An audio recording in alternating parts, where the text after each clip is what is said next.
Good morning, everyone. Thank you for being here for the Sunday service. Welcome to our Sunday morning service. Those who are joining our service on YouTube, welcome to our service. I'm Mikame. I've been a Buddhist minister of this temple. So those who are new to this temple, welcome to our temple. Okay, so our service will start with suture chanting, Sambujo and Juseige. Sambujo, it's on maybe I marked on this sutra book, and Sambujo and Juseige.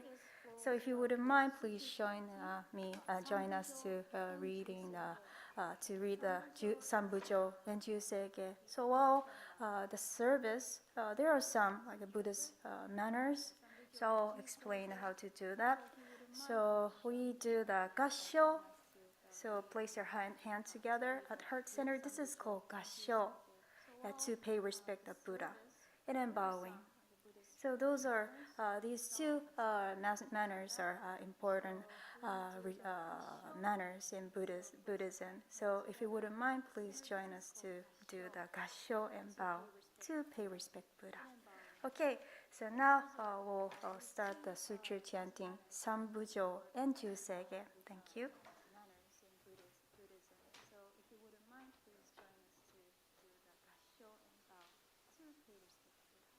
Okay, so now we'll start the sutra chanting Sambujo and Juseige. Thank you.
Thank you very much. Okay, so now I'll move on to the reading the three treasures. So if you wouldn't mind, please raise for the reading the three treasures. Three treasures is on page 8 on this purple book. Okay, so now I'll move on to the reading the three treasures. Hard is it to be born into human life? Now are you living it? Difficult is it to hear the teachings of the Blessed One? Now we'll hear it.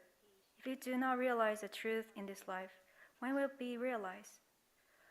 Let us reverently take refuge in the three treasures of truth. I take refuge in the Buddha. May we observe ourselves in the principle of way to enlightenment and awaken in ourselves in the spring well. I take refuge in the Dharma. May we submerge in the depth of the doctrine and gaze wisdom as deep as the ocean. I take refuge in the Sangha.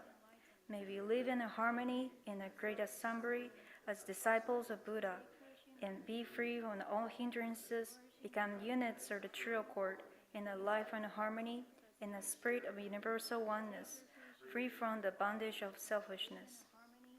Even through myriads ages of kalpas, hard to hear such an excellent, profound, and wonderful doctrine. Now we are able to hear and receive it. Let us thoroughly understand the true meaning of Tathagata's teaching. Gassho, please. Namu Amida Butsu. Namu Amida Butsu. Namu Amida Butsu. Namanda Butsu, Namanda Butsu. Okay, thank you. You may please be seated. Okay. Again, thank you very much for your presence for this Sunday morning service. So I'd like to give a talk from beginning with reading of the Wasan hymn written by our founder Shinran Shonin. So if you wouldn't mind, please show me in Gassho once again. So I'd like to give a talk of those who encounter the power of the primal vow. No one passes by in vain. They are filled with the treasure ocean of virtues. The defiled waters of their blind passion, no separated. Namu Amida Butsu. Namu Amida Butsu. Namu Amida Butsu. Thank you very much. So one of the most famous temples in India is Jetavana Monastery. Have you heard of it? Jetavana Monastery. Yeah, it might be new. Some of you might be new to this term. But it's this temple, Jetavana Monastery, is located in northern India. The name of the town of Gion in Kyoto is said to have come from this temple.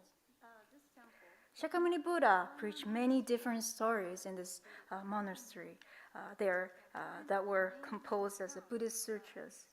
And in a tradition, there's Amida Sutra, so one of the important sutras in a tradition. So Amida Sutra was one of them. Actually, I have visited this temple, this place, when I visited India for the volunteer tour when I was a college student. But unfortunately, I don't remember much about it except the food was delicious and the chai tea was good because I didn't study Buddhism yet at the time.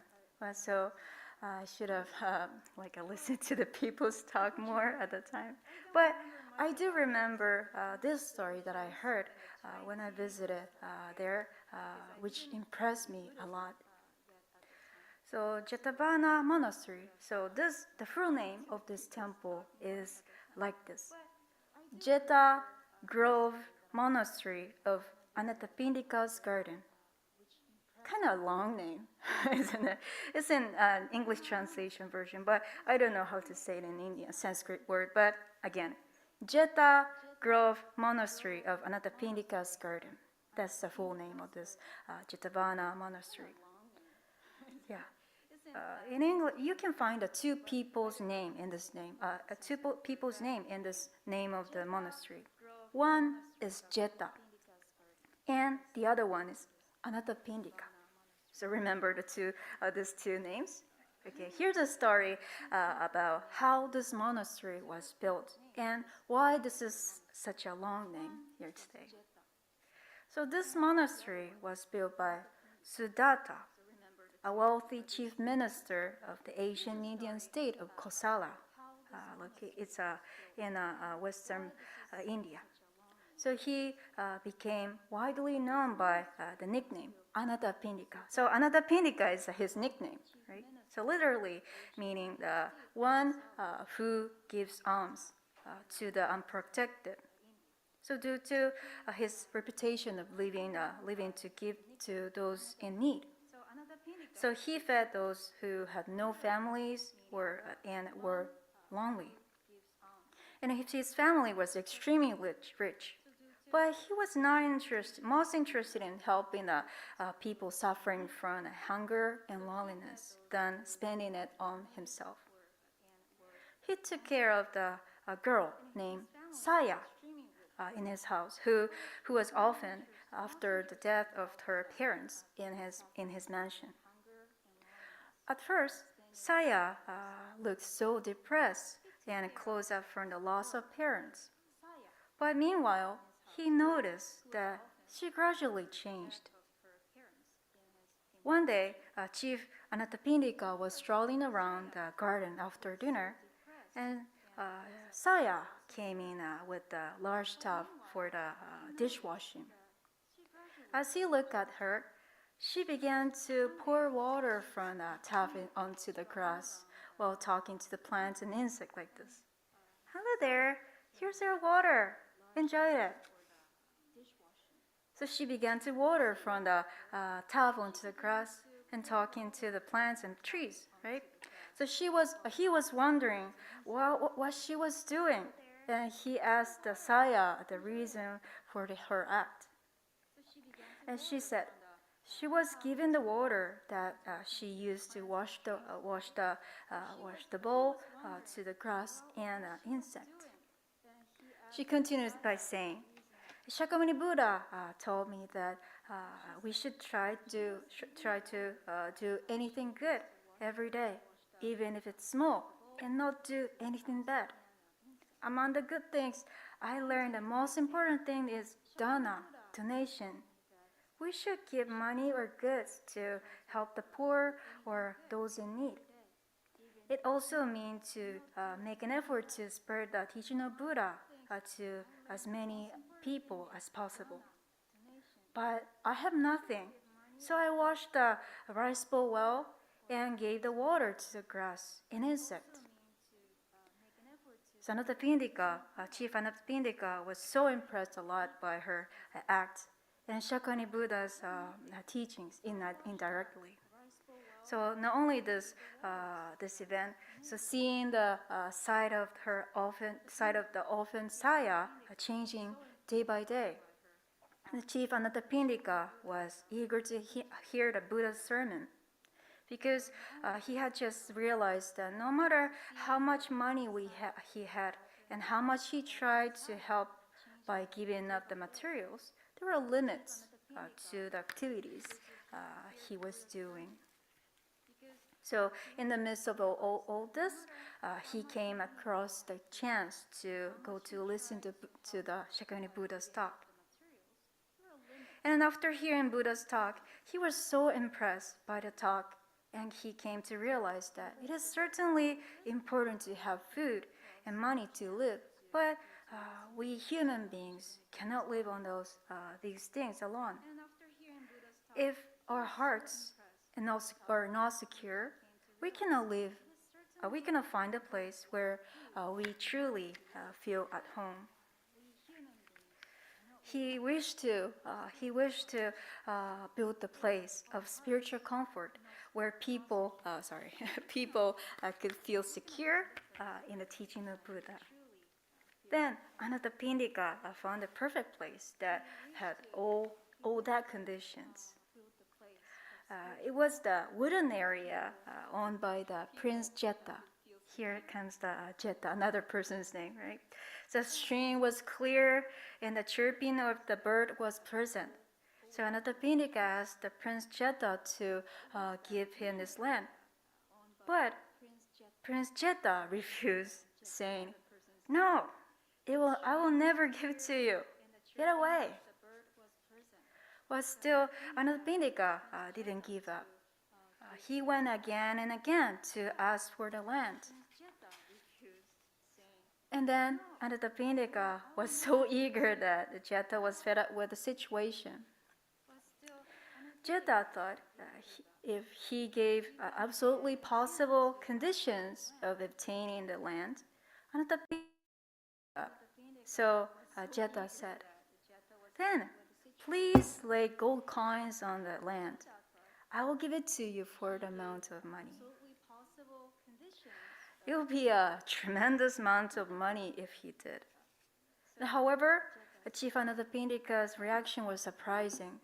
He was overjoyed and immediately took the gold coins out of the storehouse, loaded them into his cart, and began to lay them out on the lot. The green forest of the trees quickly turned into a golden hue. The Prince Jeta was astonished because he didn't believe that Anatapindika would really do this. Then he asked Anatapindika, "Wait a minute, Chief. Why do you need this land so badly?" Maybe it's kind of too late to ask this question. But Anatapindika said, "I'm going to build a Buddhist monastery here, and it's dedicated to the Buddha. It is not for me alone. I want everyone in this country to hear the Buddha's teachings. No matter how many gold coins you have stored in your storehouse, when you die, you wouldn't possess a single coin. Then I wanted to use them so that many people could be happy."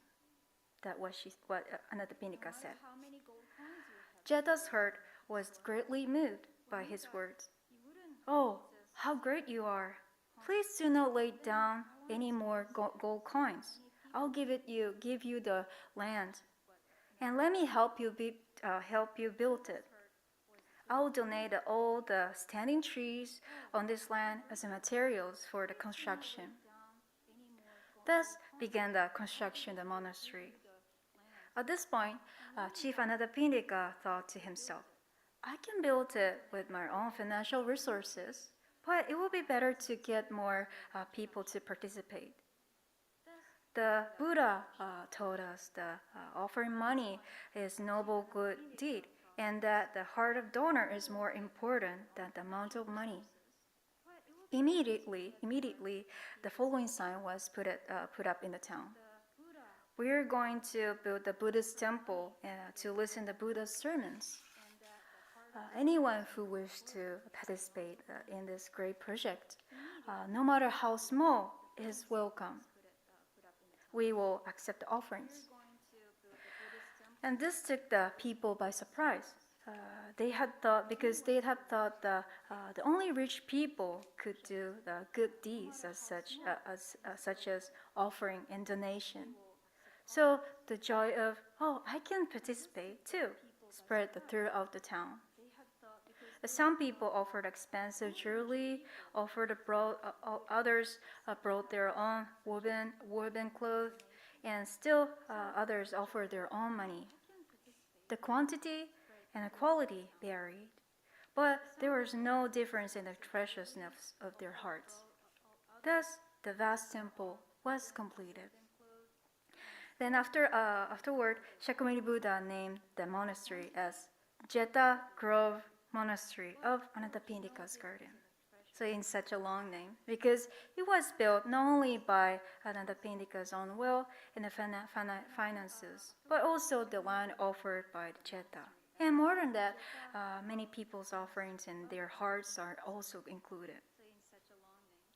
Look up to the golden lantern above you. Can you see that lantern? Or maybe outside of the temple, this main hall.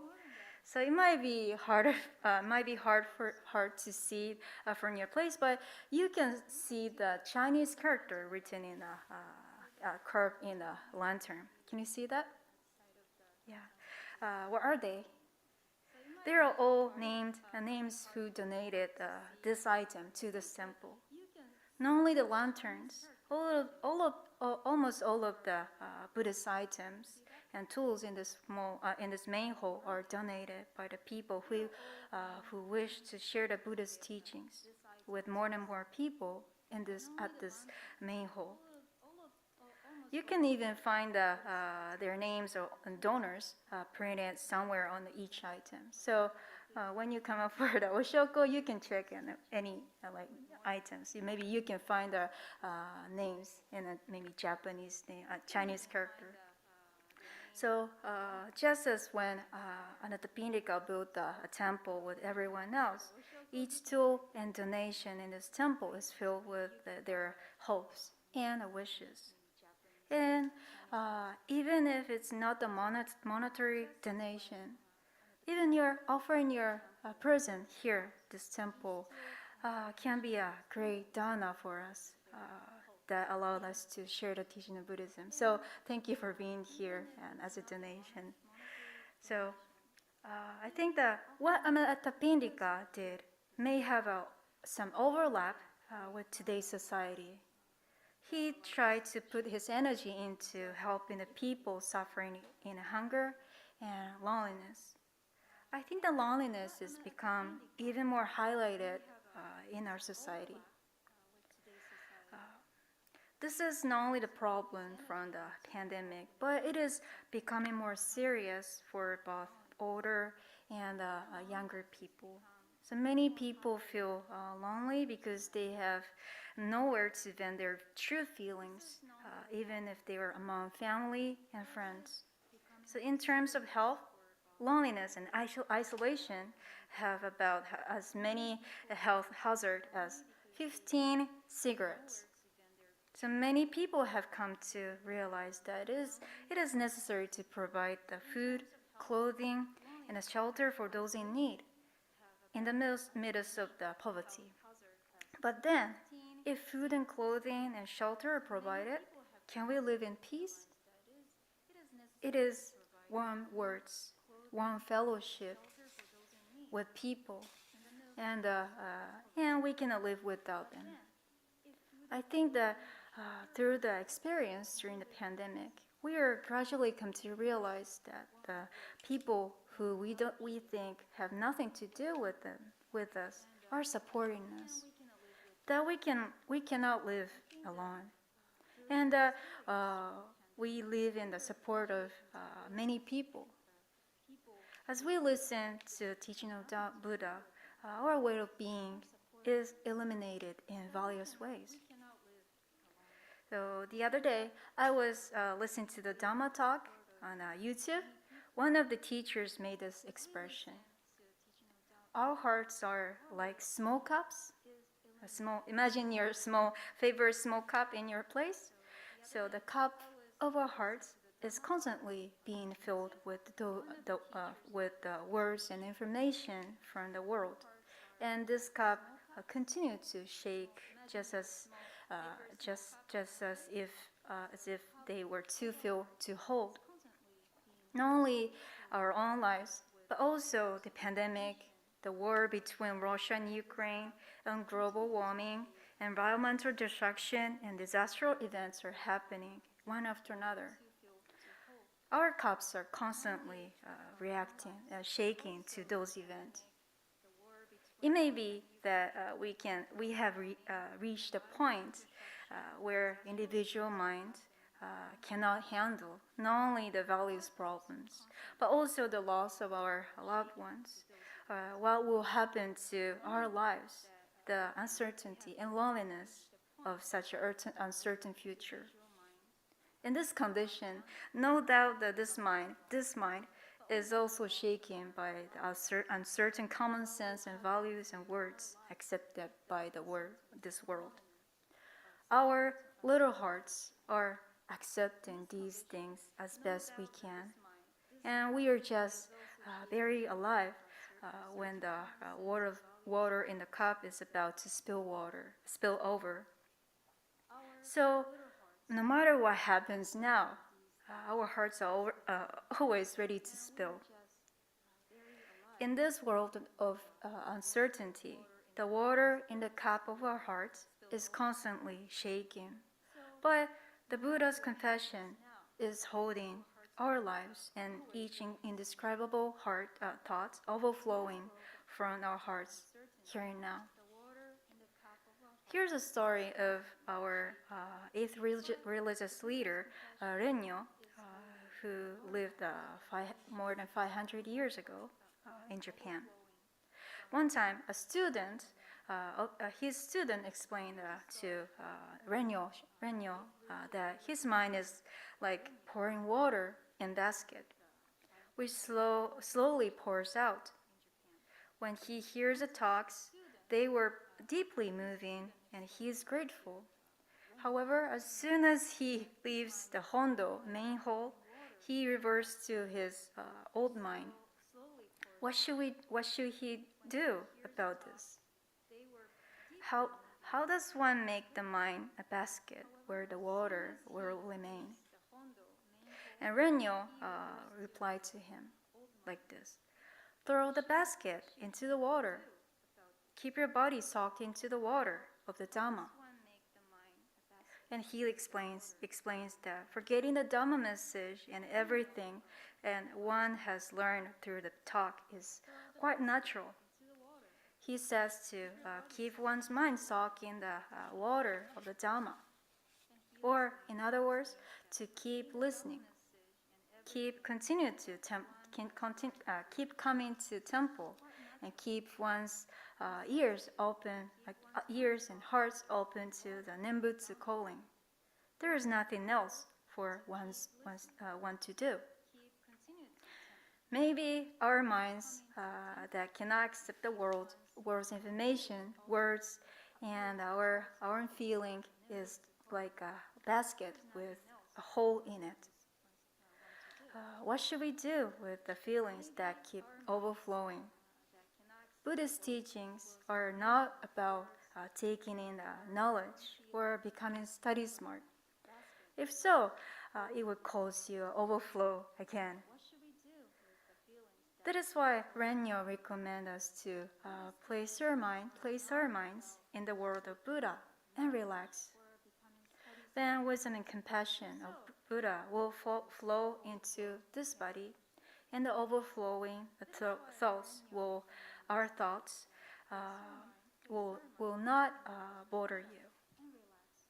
Buddhist temple or monastery is vihara in Sanskrit word, meaning that not only the place for the worship, but also any place to rest our hearts, rest and please oneself or enjoy one's pastime.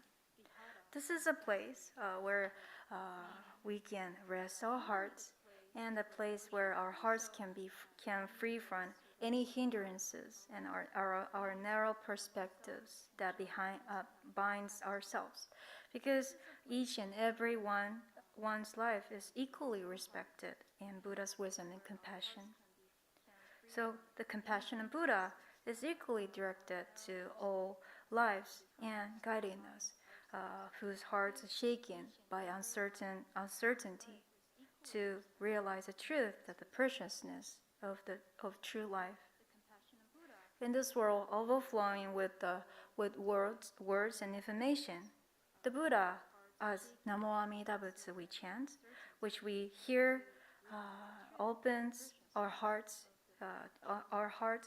to what is truly be rejoiced and what is really precious as a human being. Not only the specific places, whatever and whenever and forever the hearts of the Buddha reach. It is your vihara where you can rest your heart. Okay, thank you for listening to my talk. So I'd like to conclude my talk by reciting Namu Amida Butsu once again. If you wouldn't mind, please show me in Gassho. Namu Amida Butsu. Namu Amida Butsu.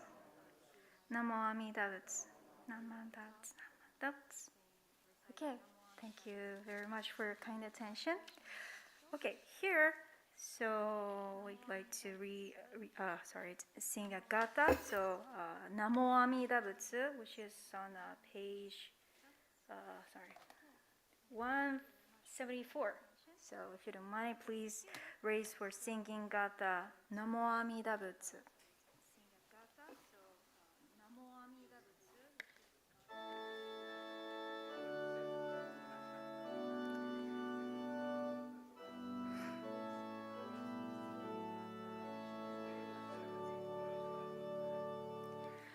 When life is when sunlight gilds the day, when fortune smiles and flowers dawn away. Off let us pause with grateful heart to say, Namu Amida Butsu.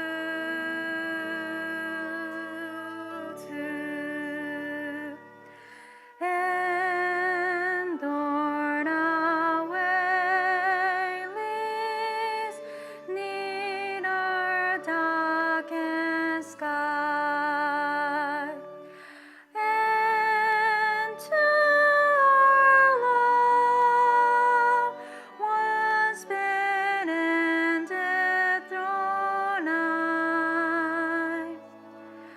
Our tears may flow, yet trusting grief we cry.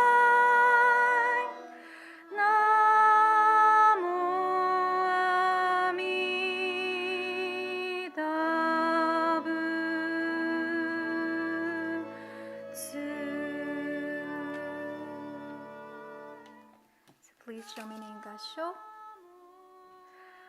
Namu Amida Butsu. Namu Amida Butsu. Namu Amida Butsu. Namu Amida Butsu. Namu Amida Butsu. Okay, so please be seated. Okay, so we're coming to the end, to the end of the service. So, do you have any announcement? Okay, maybe. Oh, I have an announcement about the reopening of the temple.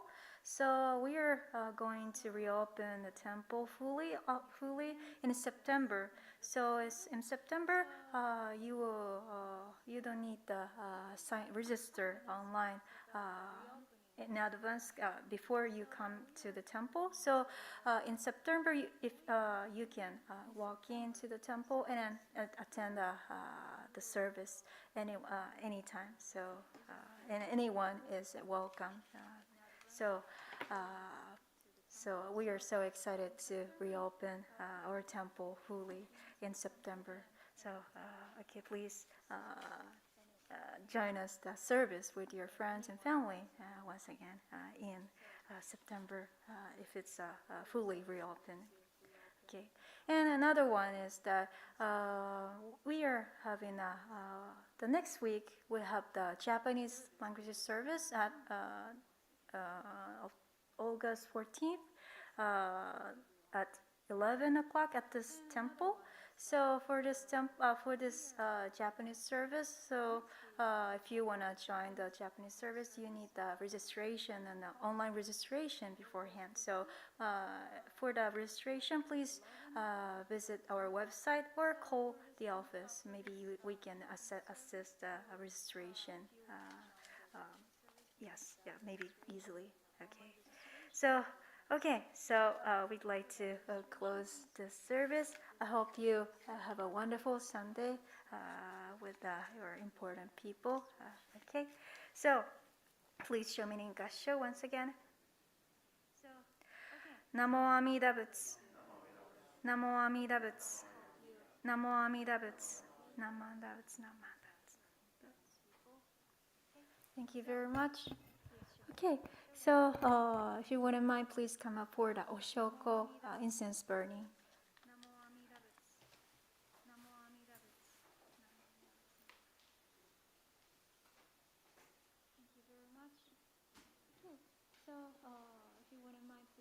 pour the Oshoko incense.